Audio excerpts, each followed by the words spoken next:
नमस्कार दर्शक बेनहरू, हामी दोहोरी च्याम्पियनको विवादको बारेमा तपाईलाई फलोअप रिपोर्ट प्रस्तुत गर्दैछौँ। हामीलाई अन्तिमसम्म हेरेर साथ दिनुहोला, मन परे शेयर गर्नुहोला, लाइक गर्नुहोला। पछिल्लो क्रममा दोहोरी च्याम्पियनमा कल्पना दाहाललाई होच्चाएर भनिएको भाइरल साइरल कल्पना होइन भनेर यो विवादले उग्र रूप लिएको छ र चन्द्र शर्मा, प्रजापति पराजुली, रमेश विजीको एकदमै आलोचना भइरहेको छ। यसको वास्तविकता के हो त भनेर हामी तपाईलाई फलोअप रिपोर्ट प्रस्तुत गर्दैछौँ। हाम्रो आवाज टिभी युट्युब च्यानललाई सब्स्क्राइब गर्नु भएको छैन भने सब्स्क्राइब गरी हामीसँग जोडिनु होला र हामीले केही समय पहिला बनाएको एउटा फलोअप रिपोर्ट तपाईको लागि प्रस्तुत गर्छौं। हामीलाई अन्तिमसम्म हेरेर साथ दिनु होला, मन परे शेयर गर्नु होला, लाइक गर्नु होला। हर पल हर क्षण हाम्रो आवाज टिभी युट्युब च्यानल सदैव तपाईको लागि। दोहोरी च्याम्पियनको सामाजिक सञ्जालभरि आलोचना, कल्पना दाहालको पक्षमा दर्शक ओर्लिए, किन आलोचित भए त जज। दोहोरी रियालिटी टेलिभिजन शो दोहोरी च्याम्पियनको प्रसारण शनिबारदेखि सुरु भएको छ। नेपाल टेलिभिजनको प्रस्तुति रहेको दोहोरी च्याम्पियनको पहिलो श्रृंखलालाई डिजिटल अडिसनबाट छनौट भएर 35 सम्मको फिजिकल अडिसन प्रसारण गरिएको थियो। पहिलो भाग प्रसारण भएसँगै यो शोलाई दर्शकले नकारात्मक प्रतिक्रिया पाएको छ। युट्युबमा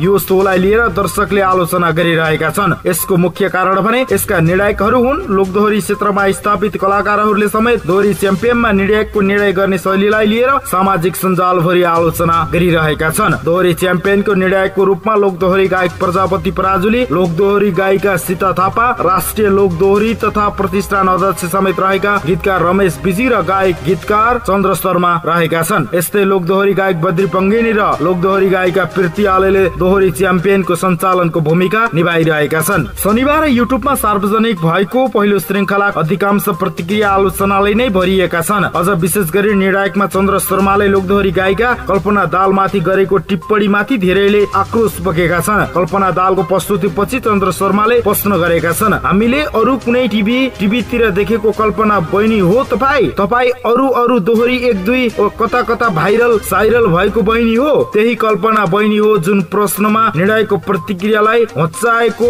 गरेको भन्दै दर्शकहरूले आलोचना गरिरहेका छन्। गायक भगवान भण्डारीले सामाजिक सञ्जालमा स्ट्याटस लेख्दै यो विषयमा व्यङ्ग्य गरेका छन्, जसले लेखेका छन्, तपाईँ त्यो पहिला एउटा दुईटा टिभीमा सिबीमा दोहोरी सोहोरी गाएर भाइरल भएको कल्पना सल्पना हो। त्यस्तै कतिपय प्रतियोगिताले प्रस्तुतिपछि निर्णायकको निर्णय पनि बाँझिएको देखिन्छ। लोकदोहोरीको क्षेत्रमा फड्को मारे पनि निर्णायकको निर्णय पुरानै शैली भएकोले कतिपयले प्रतिक्रिया दिएका छन्। कतिपयले निर्णायकले प्रतिस्पर्धाको गायन प्रतिभा भन्दा पहिरनमा बढी ध्यान दिएको भन्दै आलोचना गरिएको छ। कतिपयले भने यसको निर्णायकहरू परिवर्तन गर्नुपर्ने समेत माग गरिरहेका छन्। दोहोरी च्याम्पियनलाई नेपाली लोकदोहोरी क्षेत्रको इतिहासमै सबैभन्दा ठूलो रियालिटी शो भनिएको छ। यो प्रतियोगितामा प्रथम हुनेले 20 लाख, दोस्रो स्थान प्राप्त गर्नेले 10 लाख र तेस्रो स्थान प्राप्त गर्नेले 3 लाख र एकजनाले 2 लाख पुरस्कार सहितको सान्त्वना पुरस्कार प्राप्त गर्नेछन्। लोकदोहोरी च्याम्पियन हरेक शनिबार बेलुकी 8:50 बाट नेपाल टेलिभिजनमा प्रसारण हुँदै आइरहेको छ।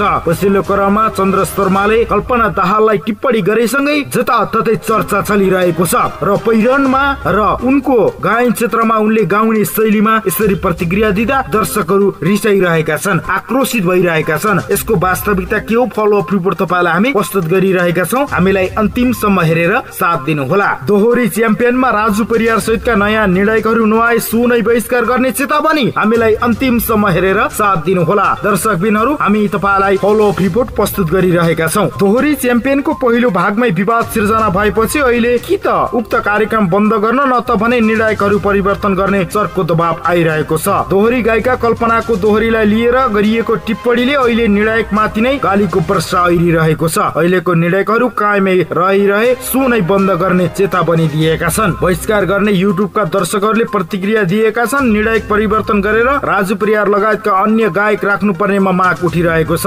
निर्णायकहरूले टिप्पणी गरेका कारण दोहोरी च्याम्पियन विवादमा तानिएको छ। निर्णायकहरूको समेत कल्पनाले दोहोरीलाई लिएर मत बाँझिएको देखिन्छ। कल्पनाको दोहोरीलाई लिएर विवाद उत्पन्न भएपछि कल्पना दाहालले भावुक हुँदै भनिन्, बाहिर जे देखे त्यसलाई गीत बनाएर गाएको हो। तर दुईजना निर्णायकहरूले भने बारम्बार कल्पना र उनका सहकर्मीलाई होच्चाएर बोलेको देख्न र सुन्न सकिन्छ। के निर्णायकहरूले के कल्पनालाई नचिनेकै हुन् त? कल्पना दाहाललाई भाइरल साइरल भइरहँदा निर्णायकले कल्पनाको को हुन् भन्ने विषयमा कति पनि सोचेनन्। नेपाली दोहोरी क्षेत्रमा कल्पना दाहालले एक छुट्टै इतिहास रचेको भएको कुरा ती निर्णायकलाई थाहै रहन्छ। कल्पना दाहाल काठे भाकाको दोहोरीमा नेपाल प्रथम भएकी थिइन्। त्यसपछि इन्द्रेणी मार्फत उनले आफ्नो प्रतिभालाई प्रस्फुटन गरेकी थिइन्। उनले थुप्रै मोडल तथा पुरस्कारहरू समेत जितिसकेकी छन् र कैयौं कार्यक्रमबाट सम्मान समेत पाएकी छन्। यस विषयमा तपाईको धारणा के छ त? तपाई तल कमेन्ट गर्नुहोला। हामी तपाईका ती कमेन्टहरूलाई समेट्ने प्रयास गर्छौं। यो पनि दोहोरी रियालिटी शो दोहोरी च्याम्पियनको प्रसारण शनिबारदेखि सुरु भएको छ।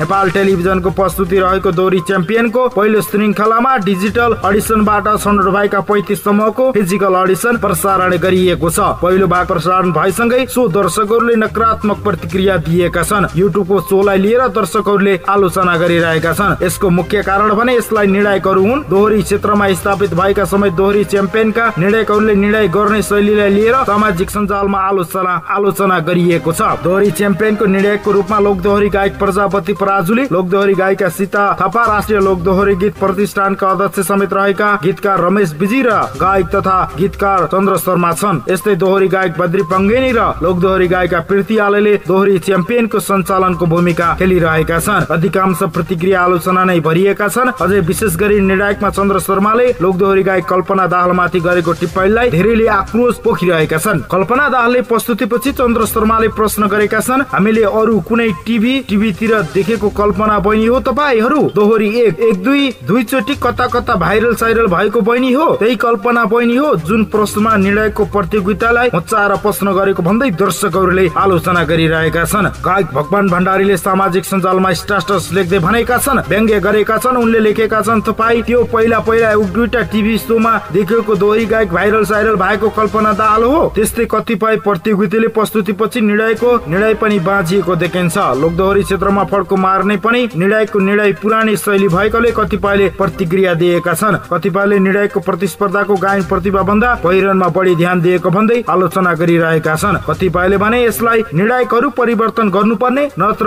रियालिटी शो नै बन्द गर्नुपर्ने भन्ने प्रतिक्रिया दिएका छन्। दर्शकबिनहरू पछिल्लो क्रममा चन्द्र शर्माले रियालिटी शोमा कल्पना दाहाललाई होच्चाएर व्यङ्ग्य गरेर उनलाई होच्चाएको विषयमा लाखौं दर्शकहरूले आलोचनाको प्रतिक्रिया दिइरहेका छन्। वास्तवमा जजहरूले त्यसरी प्रतिक्रिया दिनु नै नराम्रो हो, त्यसकारण आलोचना खेपिरहेका छन्। हाम्रो आवाज टिभी युट्युब च्यानललाई सब्स्क्राइब गर्नु भएको छैन भने सब्स्क्राइब गरी हामीसँग जोडिनु होला। हामी पछिल्लो क्रममा लोकदोहोरी च्याम्पियनमा भएको विवादको फलोअप रिपोर्ट तपाईलाई प्रस्तुत गरिरहेका छौं। हामीलाई अन्तिमसम्म हेरेर साथ दिनु भएकोमा तपाई सम्पूर्णलाई धन्यवाद। हाम्रो आवाज टिभी युट्युब च्यानललाई सब्स्क्राइब गर्नु भएको छैन भने सब्स्क्राइब गरी हामीसँग जोडिनु होला। मन परे शेयर गर्नु होला, लाइक गर्नु होला। हर पल हर क्षण हाम्रो आवाज टिभी युट्युब च्यानल सदैव तपाईको लागि।